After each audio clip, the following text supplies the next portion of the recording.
umaga, magandang tanghali, magandang gabi sa inyo kung nandyan man kayo sa abroad, mga OFW, talaga naman saludo kami sa inyo. So ayan, kung talaga namang aalamin ang sitwasyon dito sa Pilipinas, talaga namang nagkakagulo ng Pilipinas dahil sa sunod-sunod na lockdown sa kahit anong lugar, no? So, ang ating bagong video for today, may bago tayong video na nagawa ko. Gagawin ko pa lang, hindi ko pa nagawa. Ang ating bagong video ay Module Q&A Challenge. So, ano nga ba yung Module Q&A Challenge? Ang Module Q&A Challenge ay hatid sa inyo ng power. Ang Module Q&A Challenge ay hatid sa inyo ng mga estudyante na kung saan nahihirapan sa mga modules, lalo na ngayon blended learning. Yung mga iba, mga high school talaga namang modules sa kanila at aming mga nasa Commission on Higher Education and nasa online classes. So, ano nga ba yung Module Q&A Challenge? Ang Module Q&A ay gusto ko lang naman i-share itong aking mga modules kasi sa sobrang hirap, parang pumipikit na lang ako, natutulog na lang ako dyan sa mga tabi-tabi. So, gusto ko lang i-share yung mga tanong dito sa aking modules. I am second year college, second year student. So, the title of our subject na gusto kong i-share sa inyo ay ang Philippine Human Rights. Ano nga ba yung Philippine Human Rights? Human rights in the Philippines pertains to the concept, practice of human rights within the Philippine archipelago. The concept of human rights in the context of the Philippines pertains mainly, but is not limited, to the civil and Philippines Constitution. Human rights are the justified set of claims that set community or citizenship. Membership in the human race is the sole qualification to obtain these rights. Human rights, unlike, are specific conventions of international laws, example, European conventions on human rights and international and covenant on civil and political rights and on economic and social race, regardless, social and cultural rights, regardless on graphical location. So, ano nga ba yung mga questions dito sa aking module? So, number 1 question, ang module Q&A ay maibabasa akong question, tapos sasagutan ko din. Activity number 1, direction. Activity should be done in a video form and send it to your instructors. Messenger only. O, diba? Pang-una pa lang talaga hindi mo na maiintindihan yung questions. Yung instruction pala yun. Video should not be more than 2 minutes. You may answer in English or in Filipino language. Discussion should be direct to the point and there is no need to repeat the question. So, gusto ko share sa inyo yung rubrics for performance task. Number 1, 40% is the content. Number 2, 20% or the organizations of thoughts. Number 3, 20% or the clarity of audio and presentation. Number 4, 20% the attire and professionalism and overall impact. So, answer and discuss the following. This is the question number 1 to 3. This is the activity 1. What is your principle in life that you live by? Do you see yourself succeeding in the future by holding into that philosophy? Why? Past. So, in my principle of life, can we consider in this situation, many people are now in risk regarding on this pandemic. So, COVID-19 is a hard risk that we're going to look in a solution. So, other professionalism or in a professional way, many people are not easily looking a solution on this pandemic. So, marami nang naapektuhan at marami na ding mga bumabangon sa umaga. Marami na ding bumabangon sa buhay. So, ang pandemic ang isang nagpahirap sa Pilipinas ngayon. So, if I see myself succeeding in 10 years from now, so siguro hindi ko pa sure. So, yan, hindi ko pa sure. So, question number 2. Do you see yourself as a human rights defender? Why?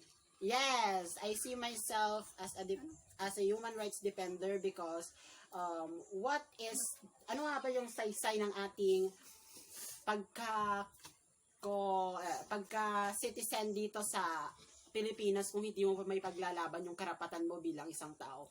Ang karapatan ng isang tao ay talaga nakadepende sa kaharap mo. Ang karapatan ng isang tao ay nakadepende sa mga taong nagpapakita sa iyo ng mali. Just for example, yung isang tao ay nagpakita sa iyo ng mali. For example, pinatay yung pinasok ka sa bahay nang walang pahintulot ng may-ari. So you have the right to complain his or her sa barangay nyo or even sa korte or sa lower court ng inyo sa munisipyo dahil siya ay lumabag sa trespassing. Ayan. So you have the right to defend yourself. You have the right to convey. You have the right to we have the freedom of expression. Ayan. Freedom of religion. Number 3 question. What do you think is the most important among the 3 types of rights above mentioned and why? So, ang 3 types natin ay natural rights, constitutional rights, and statutory rights. So, bago ang lahat, gusto ko munang isa-isahin kung ano ba talaga ang 3 types of rights na to. So, ang natural rights ay these are the rights inherent to man and given to him by God as a human being. Examples of this right are the right to live, love, and be happy. So, ayun yung natural rights. Siguro naiintindihan nyo na kasi ayoko nang i-explain kasi hindi ko rin naiintindihan. So, number 2, constitutional rights. Constitutional rights, these are limits on the power of a government, the right to freedom of speech and expression, freedom of the press, freedom of assembly, and the right to petition. The free exercise of religion, a right of abode and the right to travel, a right to information on matters of public concern, and all those embodied under Article 3 of the 1987 Constitution, otherwise known as a Bill of Rights. So yan, kung sasabihin natin or kung babanggitin natin ang Bill of Rights Section 1 is no person shall be deprived of life, liberty, and property without the due process of law, nor shall any person be denied the equal protection of the law. So yan, explain nyo na yun kasi hindi ko rin naintindihan. Kabisado ko. So ayan, number 3 is the statutory rights. Statutory rights, these are rights granted by law passed the legislative or law-making body. Example number 1, the right to receive a minimum wage, basta minimum. So ayan, ang pipiliin ko dito ay ang natural rights. Why? Not just because by inherit or man, but because by given to him by God. So, kung iisipan natin yung word na God, siya yung tumutulong sa atin pang araw-araw. Siya yung nagbibigay sa atin ng blessing, siya yung tumutulong para mawala yung virus na dumalaganap. Just pray and pray and pray and pray. God will provide. God will do the rest. Sabi ika nga. So, pupunta na tayo sa number. Sa activity number 2. So, ito na yung sinabi ko kanina na question number 1, memorize Article 3, Section 1 of the Constitution. Recite it while your eyes are closed. Bill of Rights, Article 3, Section 1. No person shall be deprived of life, liberty, and property without the due process of law, nor shall any person be denied the equal protection of the law. Oh, diba kaya ko? Diba naka-close pa yung eyes na? Wala akong kinikita kasi wala ito. Mga question lang ito, guys. Yan, question lang yan. So, number 2 question. Discuss the provision using your own word by giving an example. Discuss the provision using your own words by giving an example. Ano ba yung...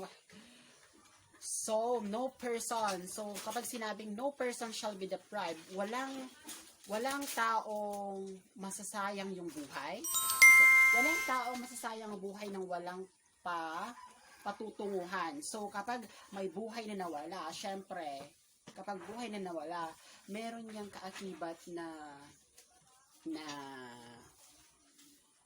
problema, hindi problema. Kapag ang buhay nawala, winala ng isang tao, merong kaakibat yan na parusa sa kung sino man ang gumawa nito sa kanya. Ayan. Ayun lang. Hindi ko talaga alam, hindi ko maintindihan yung mga English na mga yan. So guys, kung nagustuhan nyo, give a like, subscribe, comment down below. Comment down below. Okay, ulitin ko. Okay guys, kung nagustuhan nyo, give like, subscribe, and hit the notification bell, and comment down below kung ano pa yung gagawin kong susunod kong content sa video ko. Maraming salamat!